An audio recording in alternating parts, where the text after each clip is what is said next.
Salut, je me présente, je m'appelle Jade, c'est ma toute première vidéo YouTube et je vous accueille ici dans mon petit jardin. En ce moment, l'actualité elle est assez compliquée et c'est souvent dans ces moments-là que j'essaie de me rappeler comment moi dans mon parcours j'ai réussi à mettre de la joie dans des moments où c'était pas le meilleur des moments. Et j'aimerais vous partager une de mes expériences. C'était au collège et il faut que je vous explique par quoi j'ai commencé parce que je vous avoue, j'ai jamais rencontré une personne à qui j'ai dit « Comment ça se passe le collège ?» et qui m'a répondu « Là, je suis actuellement en train de mettre en place un poulet dans le collège, t'es pas prête ?» J'ai jamais rencontré quelqu'un qui m'a dit ça. Donc il faut que je vous explique. Partie 1, l'histoire. En troisième, je rentre du sport, je passe devant la cantine et là, il y a quelque chose qui me choque. Une dizaine de poubelles alimentaires. D'habitude, je le voyais, mais cette fois-ci, ça me choque. Je rentre chez moi, je suis énervée et je vais en parler à ma grand-mère. J'en ai marre, il y a trop de gaspillage alimentaire à la cantine, je comprends pas. Toi, à ton époque, c'était pas ça. Toi, il y avait des poules, il y avait des composts. Enfin, c'est quoi la solution là? Je veux pas proposer un poulailler quoi. Elle me répond, vas-y, propose. Mamie, 2 secondes, sérieux là. Je vais quand même pas proposer un poulailler. 5 minutes plus tard. Chère madame la directrice. Oui, bon, ma grand-mère, elle avait peut-être raison. Ok. C'était pas si bête que ça. Mamie, la directrice, elle va me recevoir 1 semaine plus tard. Je viens de sortir du rendez-vous et je lui ai présenté le projet. Tu sais ce qu'elle m'a répondu? Elle m'a dit ok. Ok. Oui, trouve les personnes, entoure-toi, fais que le projet tienne la route et vas-y, on y va. Partie 2, le projet. Quelques semaines plus tard, le projet avance très bien. Jusqu'au moment où il y a un prof qui lui dit « En tant que prof d'SVT, je me devais de te montrer ça. » Vous allez faire éclore des poussins? C'est pour le poulailler? Rassurez-moi là, ils vont pas tous éclore les petits poussins là. Mais non, t'inquiète Jade, je suis sur le coup. Je vous dis ça parce que moi j'en ai déjà pris 10. S'il y en a que 2 qui éclosent, c'est très bien. Puisque c'est moi qui vais devoir les réceptionner chez moi après. Et c'est comme ça que je me suis retrouvée avec 20 poussins. 20 poussins. 20 poussins qui couraient après mes chats et mon chien qui surveillait les chats. Non mais...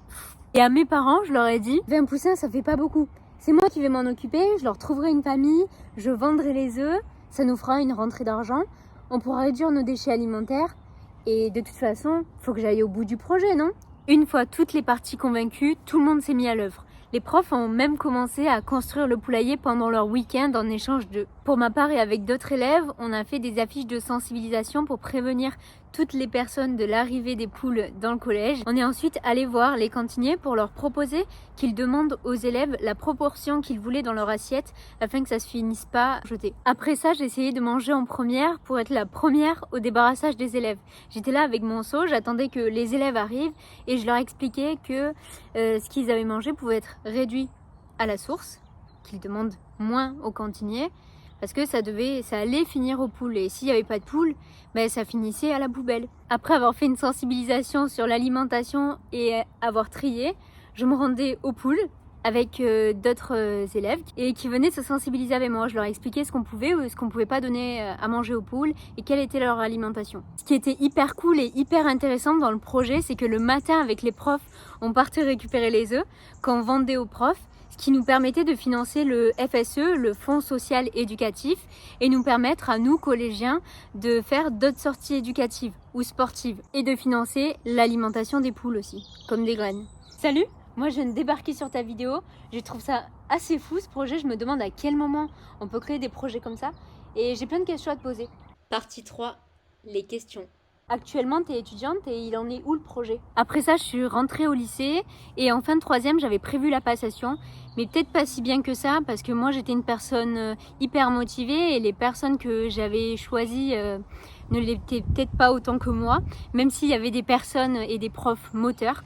Il y a eu quelques petits couacs, notamment les voisins qui ont porté plainte pour bruyance sonore parce qu'il y avait des poules ou pour des questions sanitaires où il y a des petits animaux qui sont rentrés dans le poulailler. On a dû fermer le poulailler. À ce moment-là, j'étais déjà partie, j'étais au lycée. Est-ce que les poules, elles ont fini au barbecue? Non, les poules n'ont pas fini au barbecue.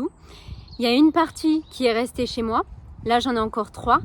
Et les autres, elles ont été réparties chez les profs.